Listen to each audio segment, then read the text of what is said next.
Russian president Vladimir Putin உலகத்தோட one of the most powerful man, in fact the most powerful man கூட சொல்லலாம். உலகத்திலே அதிகமான பவர் கொண்ட ஒரு மனிதன் புட்டின் சொல்லலாம்ல. இவர் இந்தியாவுக்கு ஒரு ஃபிளைட்ல இறங்குறாரு. எப்போ 2 நாளுக்கு முன்னாடி. லாஸ்ட் 2 டேஸ் இந்தியால தான் டைம் ஸ்பெண்ட் பண்றாரு. மறுபடியும் இப்போ கிளம்பி போயிட்டாரு. ஆனா இந்த 2 நாள் அவர் இந்தியால இருந்த டைம் இருக்குல்ல, எங்க பார்த்தாலும் ட்விஸ்ட் டர்ன் அப்படின்னு சொல்லிட்டு இந்தியா ரஷ்யாவுக்கு கொடுத்த கிஃப்ட்ல வரைக்கும் வச்சிருக்காங்க ட்விஸ்ட.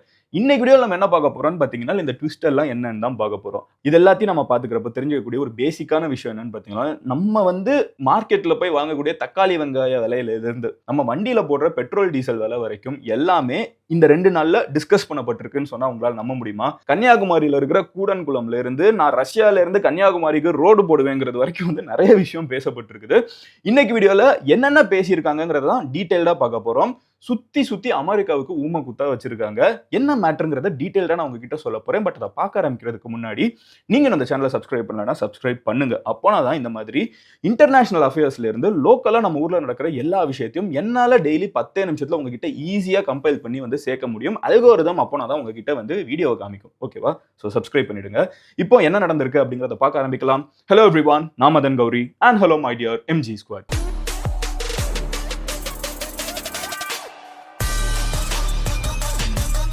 ஃபர்ஸ்ட் விஷயம் என்ன அப்படின்னு பாத்தீங்கன்னா, ஒரு சின்ன பேக்ட்ராப். உலகம் இப்ப என்ன நடந்துட்டு இருக்குன்னு ஒரு சின்ன பேக்ட்ராப். ரஷ்யா உக்ரைனோட ஒரு போர்ல இருக்குது. இந்த உக்ரைனோட இருக்கிற போர்ல உக்ரைனுக்கு சப்போர்ட்டா உலகத்துல இருக்கக்கூடிய எல்லா வெள்ளக்கார கண்ட்ரியும் நின்னுட்டாங்க. மொத்த யூரோப்பும் நிக்குது, அமெரிக்கா நிக்குது, எல்லாருமே உக்ரைன் பக்கம் நிக்கிறாங்க. ஆயுதங்களை கொடுக்குறாங்க, பணத்தை அனுப்புறாங்க, என்னத்தை கொடுத்தாலும். ஸோ பேசிக்கா ரஷ்யா உக்ரைன் போர் என்ன ஆயிடுச்சுன்னு பாத்தீங்கன்னா, Russia versus the whole of western world. மொத்த வெஸ்டர்ன் வேர்ல்டும், யூரோப்பு, அமெரிக்கா எல்லாம் சேர்த்து ஒரு சைடு, ரஷ்யா ஒரு சைடு. இப்படி உலகத்துல இருக்கிற எல்லா நாடுகளும் ரஷ்யாவோட மோதிர இந்த போர் 3-4 வருஷமா போயிட்டு இருக்குது. இன்னமும் இவங்களால ரஷ்யாவையும் தோக்கடிக்க முடியல. ரஷ்யா கொஞ்சம் கூட பேக் அடிக்கிற மாதிரியும் தெரியல. இறங்கி குத்துன்னு அடிச்சிட்டு இருக்காங்க.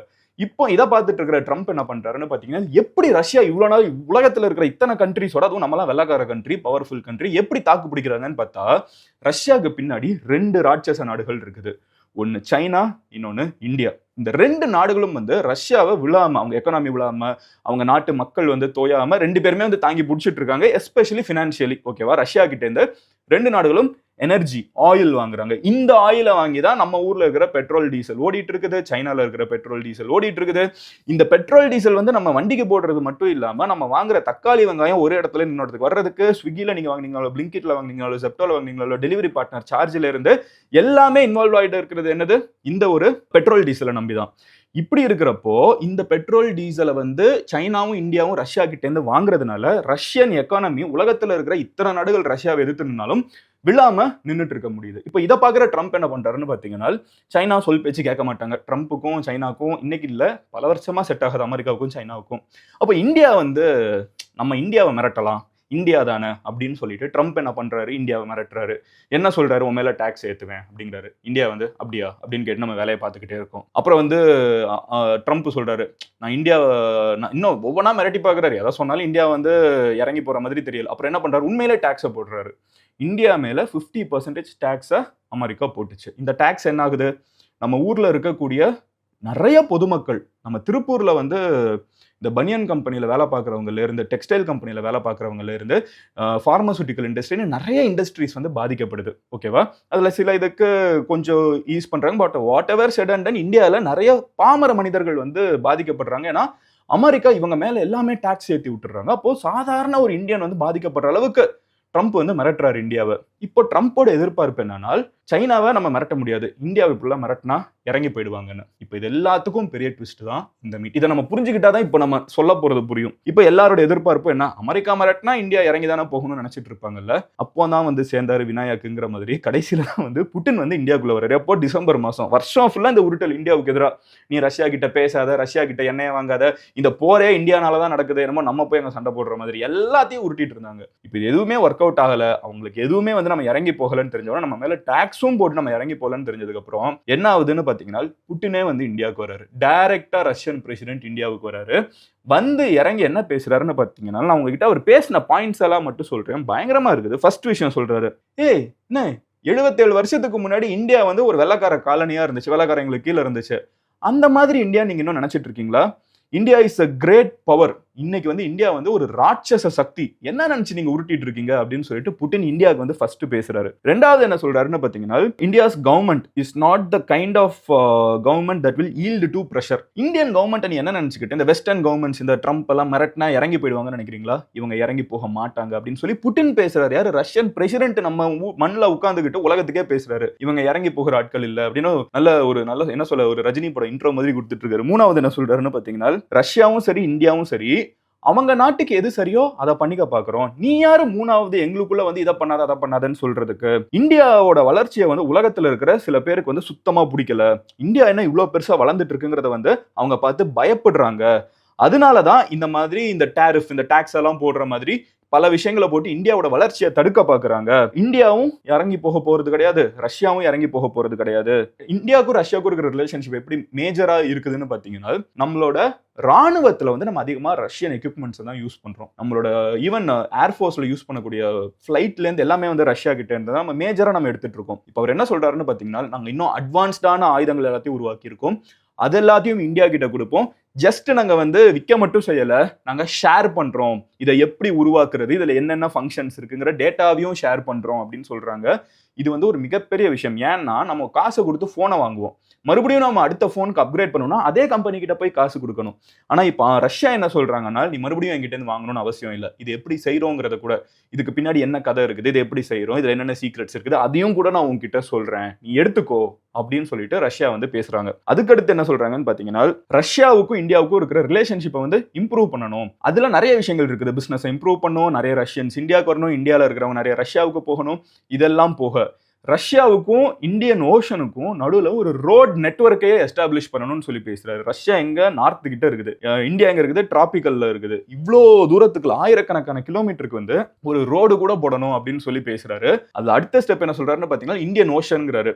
ஒருவேளை இந்தியன் ஓஷன் இன் இந்தியாங்கிற அசம்ஷன்ல நம்ம பார்த்தோம்னாலும் இட்ஸ் லுக்ஸ் லைக் அந்த கான்டெக்ட்ல தான். அப்படி பார்த்தா ரஷ்யால இருந்து நம்ம கன்னியாகுமரி வரைக்கும் ரோடு போகணும். ஏன்னா இந்தியன் ஓஷன் லேண்ட்ல டச் ஆகுறது அங்க தானே. அப்போ இந்தியன் ஓஷன் வந்து கன்னியாகுமரி வரைக்கும் இந்த கனெக்ஷனை கொடுக்கணும்னு புட்டின் பேசியிருக்காருன்னு கூட பார்க்கலாம். அடுத்து என்ன நடக்குதுன்னு பாத்தீங்கன்னா, யூஎஸ் வந்து ரஷ்யா கிட்ட இருந்து எனர்ஜியை நீ வாங்குற, உன்னோட நியூக்ளியர் ஃபியூவலை வந்து நீ வாங்குற, அப்ப இந்தியா மட்டும் வாங்கக்கூடாதுன்னு சொல்றதுக்கு உனக்கே என்ன அருகதை இருக்குதுன்னு சொல்லிட்டு பேரை மென்ஷன் பண்ணியே புட்டின் கேட்கிறாரு. சோ இவ்வளவு விஷயத்த ஸ்ட்ராங்கா புட்டின் வந்து இந்தியாவில் நின்று பேசுறாரு. இந்தியாவும் ரஷ்யாவும் வந்து நம்மளோட ரிலேஷன்ஷிப்பை அமெரிக்காவை பார்த்து இல்லாம நம்ம ரெண்டு பேர் ரிலேஷன்ஷிப்பை நம்ம தான் வளர்த்துக்கணும். இனிமே நம்மளோட ரிலேஷன்ஷிப் இன்னமும் ஸ்ட்ராங்கா இருக்கணும். உலக அளவுல ரஷ்யாவை வந்து ஓரங்கட்டணும், தனிமைப்படுத்தணும்னு ட்ரம்ப் நினைச்சா கூட என்னைக்குமே சைனாவும் இந்தியாவும் நிக்குது. இந்தியாவுக்கும் சைனாவுக்கும் நடுவுல பிரச்சனை இருக்குது, ஆனா அந்த பிரச்சனையை சால்வ் பண்றதுக்கு எனக்குமே ரஷ்யா நடுவுல இருக்கும். ரஷ்யா வந்து சரியான லெவலரா இருக்கும். சைனாவும் இந்தியாவையும் பேலன்ஸ் பண்ற ஒரு ஆக்டரா என்னைக்குமே ரஷ்யா இருக்கும். இன்னமும் பழைய காலம் கிடையாது, அமெரிக்காவை பார்த்து பயந்து குனிஞ்சு போயிட்டு இருக்கிற காலகட்டம் கிடையாது. இந்தியா வளர்ந்துருச்சு, இங்க வளர்ந்த நாடுகள் நிறைய இருக்குது. அப்போ இங்க எல்லாருமே சொந்தமா முன்னேற ஆரம்பிச்சிருன்னு இந்த அமெரிக்கன் டிபெண்டன்சியை கம்மியாகணும்னு சொல்லிட்டு இவ்வளவு ஸ்ட்ராங் வேர்டான நிறைய ஸ்டேட்மெண்ட்ஸை வந்து புட்டின் இந்தியாவில் நின்று பேசியிருக்காரு. இது எல்லாமே பயங்கரமான விஷயமா? நான் இன்னொரு விஷயம் சொல்றேன். நம்மளோட பிரைம் மினிஸ்டர் அவர் என்ன சொல்றாருன்னு பாத்தீங்கன்னா, கடந்த சில டிகேட்ஸ்ல இந்தியா சுதந்திரமான காலகட்டத்தில இருந்து மனிதர்களே நிறைய மாறிட்டாங்க. ஹியூமனிட்டியை மொத்த உலகத்திலே வந்து பாத்தீங்கன்னா என்னெல்லாமோ மாற்றங்கள் வந்துருச்சு, ஏஐ வரைக்கும் இன்னைக்கு வந்துருச்சு. ஆனா இந்தியாவுக்கும் ரஷ்யாவுக்கும் இருக்கிற ரிலேஷன்ஷிப் இன்னும் மாறாம இருக்குது. இந்தியாவும் ரஷ்யாவும் இருக்கிற ரிலேஷன்ஷிப் வந்து ஒரு நட்சத்திரம் மாதிரி என்னைக்குமே இருந்துகிட்டே இருக்கும், அது அழிய போறதே கிடையாது அப்படின்னு சொல்லி இந்தியன் பிரைம் மினிஸ்டர் நம்ம பங்குக்கு ஹைப் பண்ணிட்டு கடைசியில பினிஷ் பண்றப்ப இந்த கிஃப்ட் எல்லாம் கொடுத்து வழி அனுப்பிச்சு வைப்பாங்கல்ல, அந்த கிஃப்ட்ல கூட வந்து எவ்வளவு அரசியல் இருக்குங்கிறதுக்கு சொல்றேன். இதெல்லாம் நார்மல் விஷயம் இல்ல, கிஃப்ட் தானே கொடுக்குறாங்கன்னு யோசிப்போம். அந்த கிஃப்ட்டுக்கு ஒவ்வொன்றுக்கும் பின்னாடி இருக்கிற அரசியலை சொல்றேன். ஃபர்ஸ்ட் இந்தியா வந்து ஒரு silver tea set with some tea கொடுக்குறோம். வெறுமனே டீ கொடுக்க முடியாதுல்ல, ஒரு நல்ல சில்வர்ல வந்து ரஷ்யன் பிரசிடென்ட்க்கு சில்வர் டீ செட் கொடுக்குறோம், அப்புறம் டீ கொடுக்குறோம். இந்த டீ வந்து எந்த டீன்னு பாத்தீங்கன்னா அசாம் டீ. அசாம் டீல என்ன மாதிரி அரசியல் இருக்குன்னு கேட்டீங்கன்னா, அசாம் டீ விளையிறதுக்கு பிரம்மபுத்திரால இருந்து தண்ணி வருது. பிரம்மபுத்திரா நதி வந்து சைனா கிட்ட இருந்து வருது. அந்த தண்ணியை நம்ம கிட்ட கொடுக்க மாட்டேன், அப்படி பண்ண மாட்டேன், அங்க ஒரு டேம் கட்ட போறேன்லாம் சொல்லி அங்கங்க சவுண்ட் வந்துட்டு இருக்குது. சோ நம்ம ரஷ்யா கிட்ட வந்து ஒரு அசாம் டீயை கொடுக்குறப்போ இன்டைரக்டா அதுல ஒரு அரசியல் என்ன இருக்குதுன்னு பாத்தீங்கன்னா, பிரம்மபுத்திரா தண்ணியில வந்த, அதாவது சைனால இருந்து இந்தியாவுக்குள்ள வரக்கூடிய பிரம்மபுத்திரா தண்ணி வந்து எங்க அசாம் டீயை விளைய வைக்குது, அந்த அசாம் டீ உனக்கு, இது இந்தியாவோட ஒரு ப்ராப்பர்ட்டி அப்படின்னு சொல்லிட்டு நம்ம கிஃப்டா கொடுக்குறோம். இதுக்கு பின்னாடி ஒரு ஆன்டி சைனா அரசியல் ஒன்று இருக்குது. அடுத்து என்ன நடக்குதுன்னு பாத்தீங்கன்னா, நம்ம வந்து ஒரு காஷ்மீரி சாஃப்ரான், அதாவது அந்த காஷ்மீர் குங்குமம்னு சொல்லுவாங்கல்ல, அதை வந்து கொஞ்சம் கொடுக்குறோம். குங்குமத்தை புட்டின் வச்சு என்ன பண்ண போறாருன்னு யோசிக்கிறதுல ஒரு அதுக்கு பின்னாடி இருக்கிற அரசியல் சொல்றேன். காஷ்மீர் வந்து எந்த நாட்டுல இருக்குது? இந்தியால இருக்குது. ஆனா அது எங்களோடதுன்னு கிளைம் பண்ற ஒரு நாடு எது? பாகிஸ்தான். இப்போ பாகிஸ்தான் வந்து வேடிக்கை பார்த்துட்டு இருப்பாங்கல்ல, என்னடா புட்டின் இங்க மட்டும் போறாரு, நம்ம ஊருக்கு வரல. அப்ப பார்த்துட்டு இருக்கப்போ ஒரு கொடுக்குற கிஃப்ட் என்ன? Kashmir saffron, which means Kashmir இந்தியாவோடது. நான் இந்தியாவோட இருக்கிற டிஃப்ரெண்ட் விஷயங்களை உனக்கு கொடுக்குறேங்கிறப்போ நான் வந்து காஷ்மீர்ல விளையிற சாஃப்ரான் குங்குமத்தை கொடுக்குறேன், அஸ்ஸாம்ல பிரம்மபுத்திரா நதியில வரக்கூடிய தேயிலையை கொடுக்குறேன், இதெல்லாத்தையும் கொடுத்துக்கிட்டு அப்புறம் வந்து பகவத்கீதா அதை வந்து ஒரு ரஷ்யன் டிரான்ஸ்லேஷன் கொடுக்குறாங்க, ஒரு ஹார்ஸ் கொடுக்குறாங்க, சில்வர்ல உருவாக்கப்பட்ட ஒரு ஹார்ஸ், இதெல்லாத்தையுமே வந்து கிஃப்டா வரைக்கும் கொடுக்குறாங்க. ஸோ இதுல ஏகப்பட்ட லேயர்ஸ் ஆஃப் பாலிடிக்ஸ் வந்து இந்த லாஸ்ட் 2 days வந்து புட்டின் வந்து இறங்குனதுல இருந்திருக்குது. புட்டின் வந்து ஒரு விஷயத்தை பண்ணிட்டே தான் வந்து ஆரம்பிக்கிறாரு. எப்பவுமே ஒரு நாட்டோட பிரசிடென்ட் வந்து இன்டர்நேஷனல் லெவல்ல பேசணும்னா பேசக்கூடிய மீடியம் எதுன்னு பாத்தீங்கன்னா இந்த பிபிசி, இல்லைனா அல் ஜசீரா, இந்த ரெயூட்டர்ஸ், இந்த மாதிரி ஒரு 4-5 மேஜர் இன்டர்நேஷனல் பத்திரிகைகள் இருக்குல்ல, அவங்க கிட்ட தான் பேசுவாங்க. ரஷ்யன் பிரசிடென்ட் வந்து உக்ரைன் போரை பத்தியும் பேசுறாரு. எங்க உட்காந்து பேசுறாருன்னு பாத்தீங்கன்னா இந்தியா டுடேக்கு இன்டர்வியூ கொடுக்குறாரு. ஒரு இந்தியன் சேனலுக்கு இவ்வளோ ஒரு வேர்ல்டே பார்க்கக்கூடிய ஒரு லீடர் வந்து இன்டர்வியூ கொடுக்குறாரு. அவர் யாருக்கும் இன்டர்வியூ கொடுக்காத ஒரு ஆள், ரொம்ப ரேரா தான் கொடுப்பாரு. இப்போ அவர் வந்து இந்தியா டுடே, இந்தியாவோட இருக்கிற ஜேர்னலிஸ்டையும் வந்து அந்த லெவல்ல மதிக்கிறது இருக்குல்ல. சோ இது எல்லாமே என்ன காமிக்குதுன்னு பாத்தீங்கன்னா, நீங்க ரேண்டமா ஏதாவது ஒரு பிரச்சனை நடக்கிறப்ப கூட பாருங்களேன், பேசிட்டு இருக்கப்போ ரஷ்யான்னு சொன்னா இந்த மதன் கௌரி சேனல்ல இருக்கிற கமெண்ட் செக்ஷன்ல கூட அவ்வளவு பேர் வந்து ரஷ்யா வந்து ஒரு ஃப்ரெண்டா தான் பார்ப்பாங்க. நம்ம ரஷ்யனே வாழ்க்கையில பார்த்திருக்க மாட்டோம், ரஷ்யன் எவனும் இந்தியன் நேர்ல பார்த்திருக்க மாட்டோம். ஆனா ரஷ்யான்னு சொன்னா நம்மளுக்கு ஒரு ஃப்ரெண்ட்லினஸ்ங்கிறது ஒன்று வந்திருக்கும்ல. இந்த மீட் வந்து அதை இன்னும் சிமெண்ட் பண்ணிருக்குன்னு நான் நினைக்கிறேன். பட் தென் இதெல்லாம் வந்து என்னோட அப்சர்வேஷன். நீங்க என்ன நினைக்கிறீங்க? இந்தியா வந்து ரஷ்யா கிட்ட இவ்வளவு க்ளோஸ் ஆகுறது நல்லதுன்னு நினைக்கிறீங்களா? இல்ல மதன், நம்ம பிராக்டிகலா இருக்கணும். ட்ரம்ப் இவ்வளவு பகச்சுக்கிட்டு நம்ம என்ன பண்ண போறோம்? இருந்தாலும் நம்ம அவங்க கிட்ட தான் பிசினஸ் நிறைய பண்றோம். ரஷ்யா கூட அவ்வளவு பிசினஸ் நம்ம கனவுல நினைச்சா கூட பண்ண முடியாது. அப்படி இருக்கிறப்போ நம்மளுக்கு ட்ரம்ப்பை விட புட்டின் முக்கியம் கிடையாது. 2 பேரையும் நம்ம பேலன்ஸ் பண்ணிட்டு தான் இருக்கணும்னு நீங்க நினைக்கிறீங்களா? நீங்க ட்ரம்ப் பக்கம் போகணும், பேலன்ஸ் பண்ணணும்னு நினைச்சீங்கன்னா ட்ரம்ப்னு சொல்லுங்க. ஏன்னா இந்த இடத்துல அப்படிதான். ஸோ இந்த இடத்துல பேலன்ஸ் பண்ணணும்னு நினைச்சீங்கனாலே ட்ரம்ப்னு சொல்லுங்க. இல்ல நம்ம ரஷ்யாவை நம்பி ஃபுல்லா இறங்கலாம்னு நினைச்சீங்கன்னா புட்டின்னு சொல்லுங்க. சும்மா நம்ம ஜட்ஜ்மெண்ட் எப்படி இருக்கேன்னு பார்ப்போம். ஓகேவா? இமோஷனலா யோசிக்காதீங்க. Emotions I understand. இது ரொம்ப பிராக்டிகலான ஒரு கொஸ்டின். ஓகேவா? நாளைக்கு நான் இன்னொரு வீடியோல பார்க்குறேன். Then bye, Madan Gauri signing off. Love you all, take care, bye, cheers எம்ஜிஸ்.